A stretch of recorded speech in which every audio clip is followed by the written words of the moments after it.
All right, back with another episode of the Cedric Maxwell podcast. I am Josue Pavon. He is, of course, Cedric Maxwell. Max, it looks like we're not, based on last week's episode, looks like neither one of us is going to get what we want, at least anytime soon, right? You got Bradley Beal no longer heading to the Olympics. So much for the whole recruitment trip. I guess that's canceled for now, right? Mm-hmm. Jayson Tatum trying to convince him or trying to plant that seed ahead of next summer's free agency. I guess you could shelve that for now, right?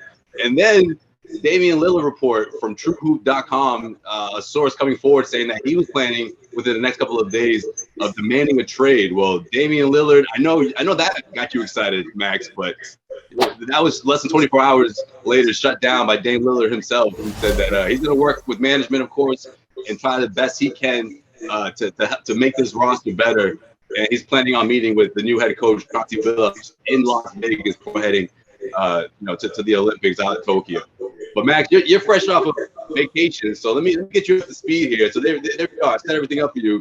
But first things first, was it Aruba? How was your trip? Aruba was nice, and this is how it went. While I was in Aruba. So this is what was actually sent to me. So you have to love this.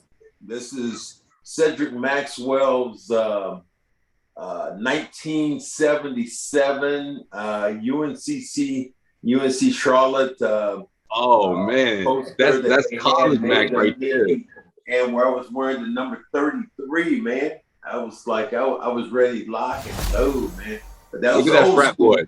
Yeah, so look at that frat boy. Got the afro on and everything, but. I'm disappointed in the fact that Lillard is not available, but you still have your pieces and you still have Brown, and I don't think you're going to give him away. But as I said before, that's the most valuable asset that you have that is movable. If you don't move him, I'm not crying, but if there was an opportunity to get a top 10 player, then I think that you would have to make that particular move. I mean, I was thinking about it a lot, and I was a bit on the fence. If you really think about it, I couldn't help but think about last week's episode. And you're talking about the contrast, right? What's the contrast between Tatum and Brown? There's a lot of contrast between Tatum and Dame Lillard. And Dame Lillard, like that's a guy who I say, okay, boom, you put him on this roster, you got a shot there, but. Is that duo good enough though against a healthy New Jersey Nets team, against the Milwaukee Bucks? Don't forget about the Miami Heat. They're coming back. Well, look at Atlanta. Look at Atlanta. Would you be as good as Atlanta? I think you would be, but I think that a lot of that depends on how the cookie crumbles. I think that you have an excellent opportunity if you think about having a guy like that. And we're talking in these terms, we're talking about one of the top 4 guards in the NBA. And if you were able to roll the dice in that way, you'd have to make that particular move. Would you be good enough when you think about a championship? I don't know. But again, I think that what you have to do is you have to start upgrading your roster, changing positions. Everybody kept telling me the same thing. Well, look at Jayson Tatum. I mean, look at Brown, and he's 24 years old, and look at Dame Lillard at 31. Well, at the same time, that's what you did with Kevin Garnett, and he turned around and Al Jefferson. Everybody to a person loved Al Jefferson, only could see star qualities in Al. And I remember Tommy Heinsohn saying that, like, if you trade Al Jefferson, he's going to quit. Well, Tommy didn't quit. And you get Kevin Garnett, and the rest was history. You see instant game changer. And this is what I believe when you think about a guy like Damian Lillard, he's a game changer. I feel like there's something underneath that, though, right, Max? Like, I feel like I'm with you with the contrast thing between Brown and Tatum, but I feel like when you think about their age and them continuing to get better, specifically Jalen, I mean, year after year, he's continuing to get better.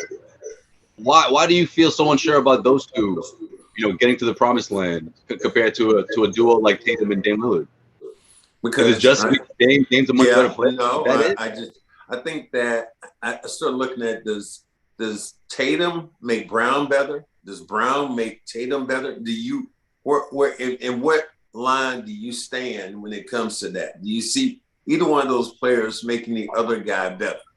And I don't see that. I see, I don't see Dame Lillard making Tatum better, or Tatum making Dame Lillard better, but I don't see the contrast enough between those two particular players, because you don't think of them as either one of those guys being, great passers.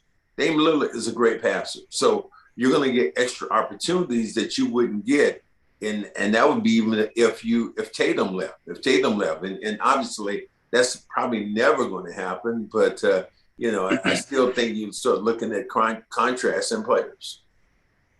I think that's the part of Tatum's game I really can't wait to see evolve, because I think that's going to really open things up, because we've been saying this for the last couple of seasons, right? How can he make his teammates better?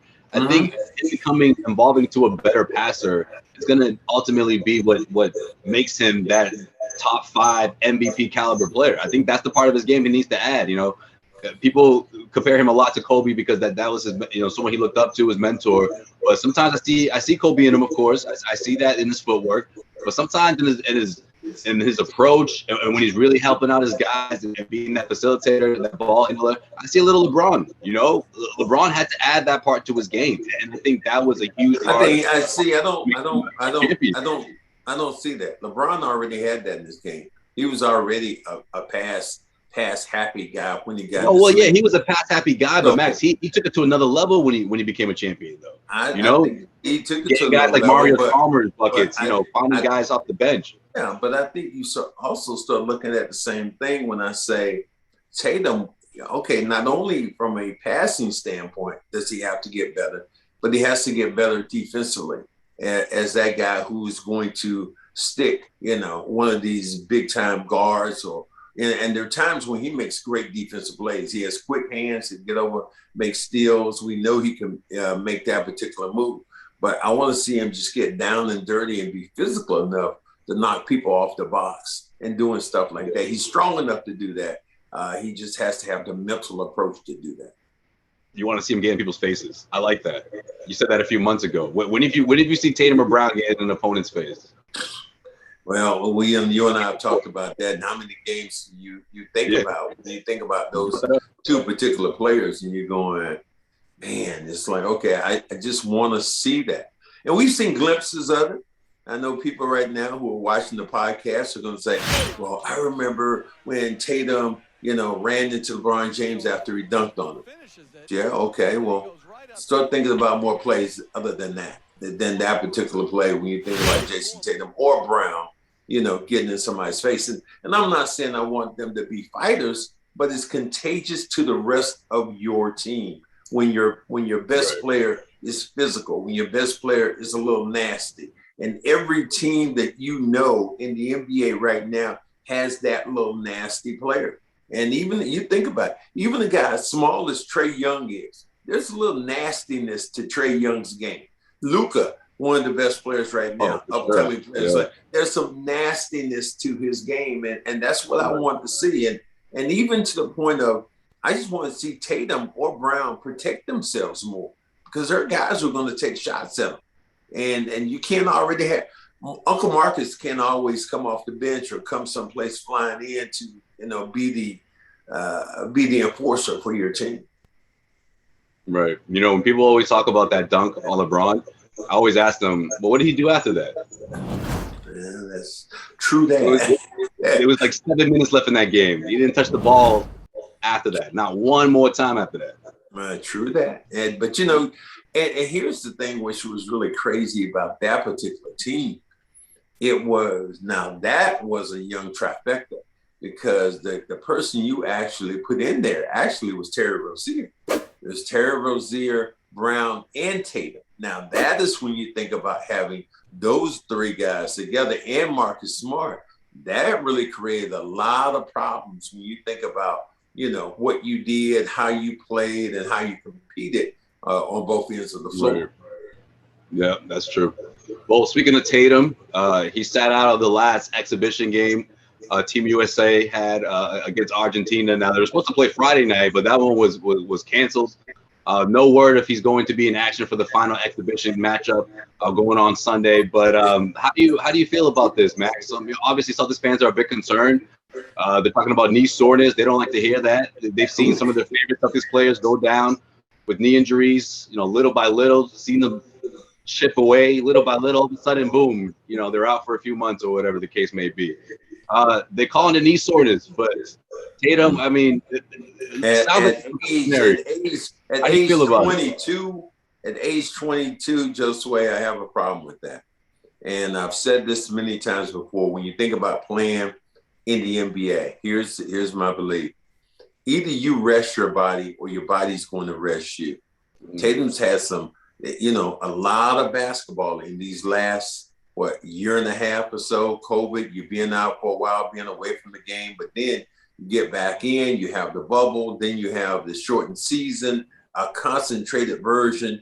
And instead of resting your body, you go to the Olympics. And who am I to say, your Olympic dream? I'm not trying to squash that, but at 22, I think there would be other opportunities for him to go a little bit later on his career and give himself a chance to rest, because boom, right after the Olympics, how much time do you have before you're right back into the season again?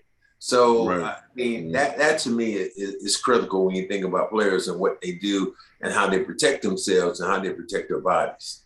I think that's what probably did it, right? I mean, let's face it, that break that he had, maybe he was in the gym doing light workouts and whatnot, but it wasn't nearly as much as the rigorous, day-to-day grind that he just finally got out of, for the last 10 months or so. Every other day they were playing, working out that body every single day. You take a break and then you go right back into it. I mean, these guys had a back-to-back exhibition matchup. I mean, they're playing back-to-backs right now when they just got off of this fresh break after such a rigorous, regular season and postseason for some of these guys. Regular season and the NBA Finals isn't even over. And the finals. Not only that, you're gonna go right to watching the games.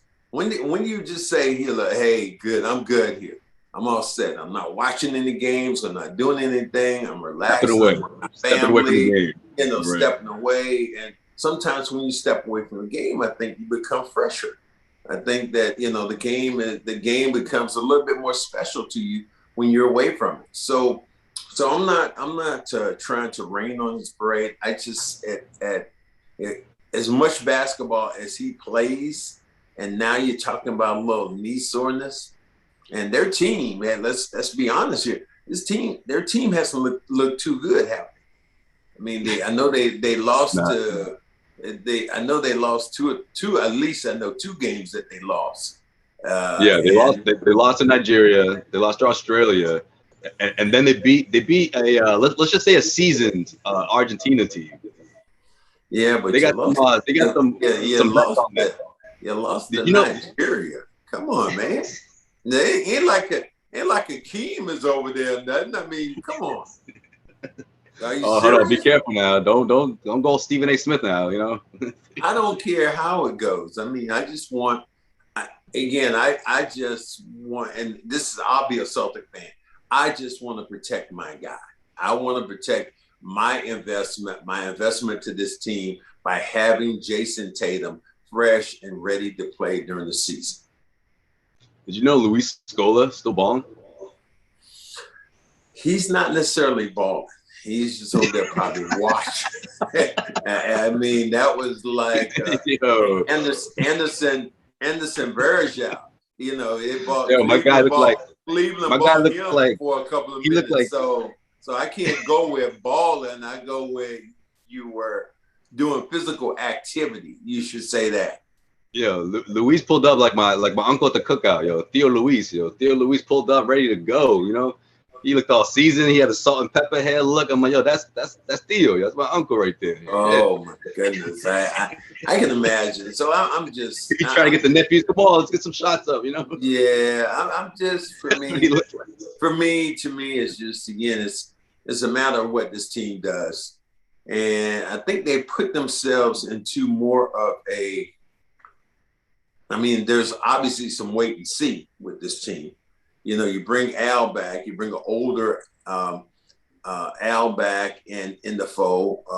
How is he going to perform with these younger guys? You got a brand new coach who is trying to, you know, commit himself and introduce himself to his players. And at the same time, I think he's off to the Olympics.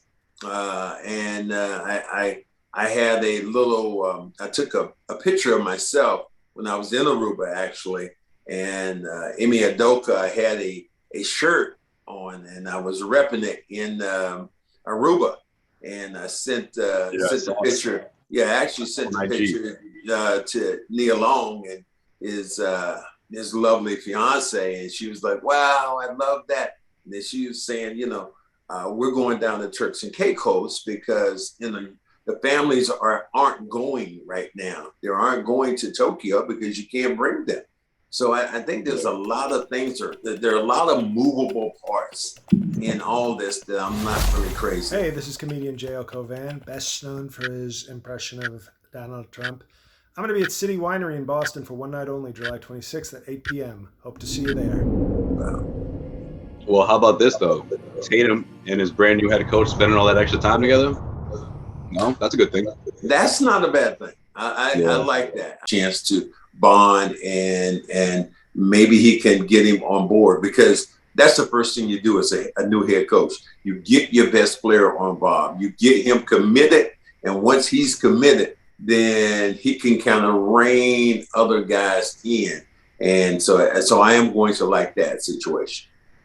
I just wish Jalen was there. And Celtics fans don't want to hear it, man. They don't want to hear it, but I want transparency between all three of those guys. And I'm not saying that him not being there means there won't be transparency, but I'm just afraid that the first team meeting, you know, Ime's going to pull up with his arm around Tatum, like, "Oh, what's up, guys? What's going on?" And they're going to be some inside jokes and whatnot. Yo, remember that night in Tokyo? Oh, yeah. And Jalen's just sitting there like, "Hi, coach. Nice to meet you. I'm Jalen." You know, like, I'm exaggerating, obviously, but, you know, I believe in those two, Jalen and Tatum. But see, I'm on the other page. I don't want Brown around it for a while. I want Brown, just like the rest of the players. I want everybody away for the game for a bit. Then everybody to kind of, you know, just refocus. And the thing that I love about it is that Brown has other interests.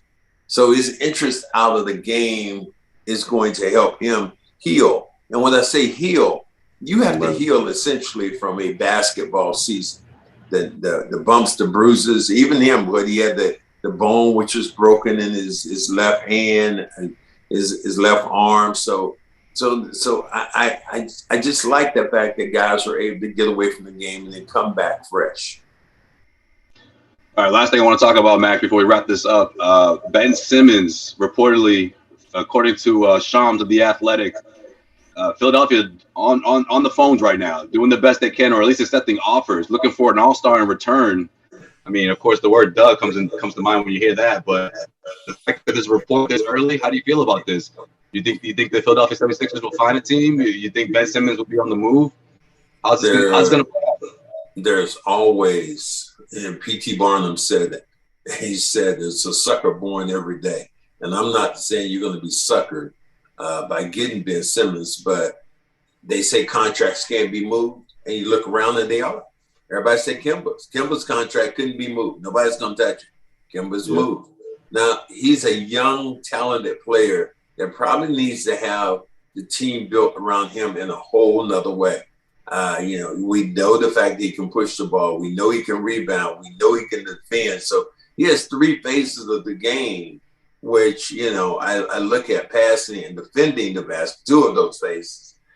He just has to get confident in shooting. And I think that in scoring, maybe not even shooting, but just scoring the basketball. And if he can do that, you know, just think about free throw, for instance. If he becomes a 75% free throw shooter and is not afraid to go to the line, you eliminate a lot of those other things. You're able to play late in the basketball game. You're not afraid to go towards the hole because you can get fouled. And it's just odd. But you think about free throw shooting. Look what's going on right now with the whole thing with Giannis. And, you know, people right now are getting tired of counting to 10. because they already, as soon as before the referee gives Giannis the ball, their second clock is already going. They have 10 seconds to shoot. They're 1, 2, 3, 4. No, well, to the credit, they wait till exactly the ref bounces the ball. Like, as soon as he lets it out of his hand, Giannis doesn't have the ball in his hand yet. 1, 2. Yeah, but that's not how seconds go. Seconds don't go No, 1, 2, 3, 4. It don't go like that. No, we should say Mississippi back in the day. You got to say Mississippi. And 1 Mississippi, 2 Mississippi. I think that in that case, free throw shooting has been huge. And we think about it, everybody thought that we don't know what the series is going to be, but everybody thought that Phoenix was just going to walk backwards with this series because Chris Paul was playing so well. But the last 2 games, people have just criticized Chris Paul ever in a day that he's gotten too old. Come on, the last 2 games. Yeah, the last game, I get that. Game 4, I understand. Well, even the game before that, they were talking about that. Yeah. I mean, he's the engine. Obviously, he's the engine that runs that offense. And whether it's him scoring or him just the ability to score in the paint, it opens up opportunities. And they've done an amazing job of stopping him at the rim. Those little 7-foot jumpers, they're making him uncomfortable. He's not knocking those down. Those nearly impossible shots to hit on the reg. He's not hitting them on the reg, or at least he wasn't in game 4. Well, I think that the thing about a series that people don't realize, a 7-game series is about adjustments, about adjusting your defense, adjusting how you play offense, who can take who takes advantage. So maybe Milwaukee has seen something a little different in attacking Chris Paul, because you think of it, when Steph Curry lost the championship against to LeBron, what did Cleveland do? They were down 3-1, but they stuck to their plan. We're going to attack Steph Curry every time and make him defend the basketball. And they were like body punches. Steph Curry didn't have a lot left when it came down to the end because they worked him so hard on the defensive end. And I think they're trying to do the same thing right now with Chris Paul. Yeah, that's a good point. You know who else is missing a bit here? Ayton. He was huge. He was huge for these guys. He's been huge for these guys, How about playing home, Josue? Some players are built to play at home. And I always said the great players. Milwaukee's a rough place to play in, man. The great players are always the players who are built to be assassins in other people's buildings. That is what I loved about Kobe. That's what I loved about Steph Curry. They want to go into your building. Even LeBron James, go into your building and tear your heart out. That was me. I love playing on the road more than I actually love playing in front of my own fans, because that was my thing. Like, look. Well, it's like us against everybody else. I can see that. It's like it's 15 of us against the thousands that are watching, and of course the other team. Mm-hmm. Mm-hmm. And that to me, that's what the great players do. And so you're talking about Ayton. Most of the games I've seen Ayton play, and he's played well, those games have been in Phoenix. He hasn't had those huge games on the road. Yeah, I know you saw that Giannis block. No. Man, how do you do that? Well, What's the sports science on that? They should bring back sports science just for that play right there. Look, we're looking in the last 2 years in NBA basketball. You think of 2 of the greatest blocks. The Bam Adebayo block on Tatum. When Tatum really had the ball in the rim and with the dunk. That was incredible. Game 1. That set the tone of the series right there. Game 1. That was incredible. And the same thing with this block. This block was a really good block of getting back to the basketball but the Bam one-on-one, mano, I'm going to dunk your face, and he dunks it so hard. There's nothing Tatum could do, man. Nothing more he could do. That boy had country strong in his hand. Able to catch that basketball and take it literally out of the rim. That to me was incredible. Yo, he was like this. Yeah, I mean, his hand was in the rim. You know how strong you have to be. This is the act of a waiter when he's coming to your table with your drinks. This is that, and your strength can't be but so much. going backwards like that. Bam was able to absorb that and then come back and bring that ball back. So we've seen some great plays on the defensive end when it's come to blocking shots in the last couple of years. And then add to that, that's a good point. I need to know the angle on that one too. Yeah, I want the sports science on that. Add LeBron James's dunk, his block to it. Iguodala. So there's some. We've seen some great defensive plays, and for all the people who screamed and said, "Oh, this series isn't going to be a good one," this has been a really fun series. Oh, it's been a great series. Even to the point, this is even Game 4 might have been a classic. Even to the point of this, Josue, is that as much as you and I both hate Milwaukee, man, that looked like that was a party going on in Milwaukee for the last couple of days. I mean, people are out. I mean, I know the weather's different, but I'm saying, where are all these people in Milwaukee during the time that we were there for 3 or 4 days? We're always trashing Milwaukee for those back-to-back series. Oh, yeah, where was that energy? Where was that energy in 2018 and 2019? Oh man, it was. I mean, but it looks so much. I mean, they're having so much fun on the outside of the building. Yeah, and even they got the new plaza, the new setup. Yeah, even away games to me is fantastic because people are lining up in Milwaukee. I don't know what you have to do in Milwaukee anyway, but you know like a Patriot Place type of setup there. It's like a Patriot Place. 2019, they just had the moment they had the new arena. I know what it is. Yeah. I understand exactly what it was but you remember when I told you before, you like, we had an off day in Milwaukee. He's like, what are you going to do? I said, go to Chicago. That's what I'm going.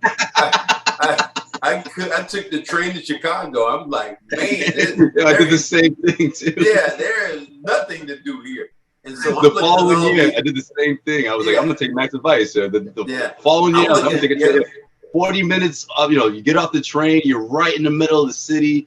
I took an Uber to see, the United Center. I had to see the Jordan statue, for the first time. I made a day of it, man. Yeah. Yeah, I mean, and now I look at all these people in the middle of Milwaukee and like they're having fun and lights and just the energy is so high. And I've never seen that kind of energy in Milwaukee.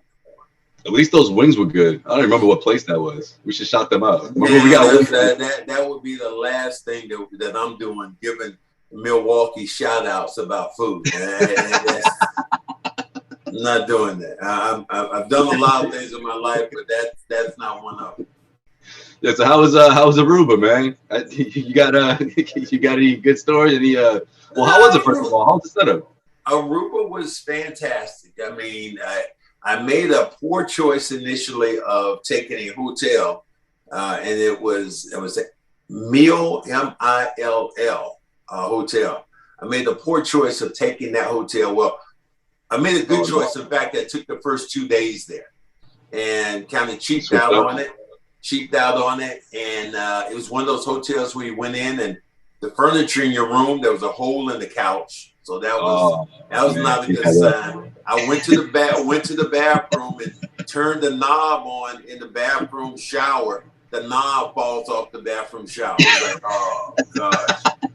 I looked out the window of my hotel hoping to see the ocean, and there were 2 cargo containers they have on those boats outside my window, 2 trailers. Like blocking it? Yeah. I'm like, what is going on? No, the worst is when you see like a brick wall or something. That's your view. You're like, well, essentially that was about it. So, and then I made a wonderful choice of going to the Ritz-Carlton for the next 3 or 4 days. There you go. That was night and day. Only thing these people made a mistake in is at the MIL, the Mill Hotel, they want me to give a review. Oh, they fucked up. I don't think they want that. I don't think you. They didn't mean to send you that email. You don't want that email. You were supposed to get that one. You can't get enough bad stars and emojis on that hotel for me. Yeah, like, about 1 hour before you got that email, the manager was like, "Wait, you didn't put the last guest on that email, did you?" No, please take his name off. If anybody else take his name off there. So yeah, that was it was a good trip, and like I said, then I got a chance to rep the shirt out there with Ime, and then there was some. Well, obviously there's some Boston. I'm sure you ran into some fans. Yeah, I know Boston fans there. So got a chance to talk to them a little bit. So it was interesting. It was a great. The island is great, and I would recommend it. And I was asking the driver that night. I said, when we were leaving, I said, give me the 4 seasons. He said, we got 4 seasons, 4 summers. I was like, what? Yeah, 4 summers. Is between 82 and 92 almost every day. I was like, damn, this is the place I need to be living. But that's the way it is. It was a bit expensive, but the island was just beautiful. How was did they double check your vaccine and all that stuff? Like, you had to do a test or anything on the way? You had to do a test going. You had to do a test coming back. So yeah, when you travel now, especially going to another island, you might be able to travel that way in the U.S. But right now, you're going to another island or to another country in that way, you're going to have to get tested. So you people who haven't been tested, if you want to travel, that's the only way you're going to get to these places. I need to get to a place, man. I'm gonna do an island. I got to figure something out soon. A little getaway before everything ramps back up. 'Cause you know how it is, man. 6-7 weeks from now, we'll be right back into what's it, training camp and preseason, all that stuff's coming. Well, I'm just. It's gonna creep up soon. Yeah, my thought is, are we going to be traveling? Everybody keeps saying the same thing. I haven't heard it yet. Good question. Hey, people keep saying that the traveling parties are going to we're going to be going the way we did last time, and I had the worst dream that I was not going to be allowed on the team plane. And I was going to have to fly like you. I was going to have to fly commercial. I woke up in a cold sweat, man. I was like, oh, fly like you. Hell no. I can't. Fucking Max. I mean, no. I mean, some days you get less days than I do in some of these. Well, how did you react in the dream? Was you like, oh hell no? I just woke up in a cold sweat. I was like, like what? You want me to do what? And they actually gave me a Delta ticket saying, here's your Delta ticket. Enjoy, coach. Get out of here. I don't think that I would. Basic economy, Max. I would tell you what, you might want to get your resume together if that happens, because I would only be doing home games. I'm sorry. I can't do it. Man. It's a grind. We'll see what happens. Yeah. Oh man. That's gonna do it for this episode of the Cedric Maxwell podcast, man. That was great. I'm telling you, I need a break, man. I need to go on vacation. So wait, hold on. Tell me about this again. You just threw this up in the middle, like in the very first 3 minutes of the episode. So who gave this to you? Like what? See, it is UNC Charlotte, and on the bottom of it, this was Final Four. And what they did was at the Final Four this year, I don't think they had any patrons other than the people who played. And what they did was they got cutouts from colleges that had been to the big dance. And then this was a cutout that they had from my school that had me in the stands repping the UNC Charlotte jersey. And the crazy part is this was the number that I wanted when I came to Boston. Now you can't see, all you see is a 3, but the other one was another 3. Yeah. I wore 33 in college because Kareem Abdul-Jabbar was my favorite player. And when I got to Boston, that was the number I wanted.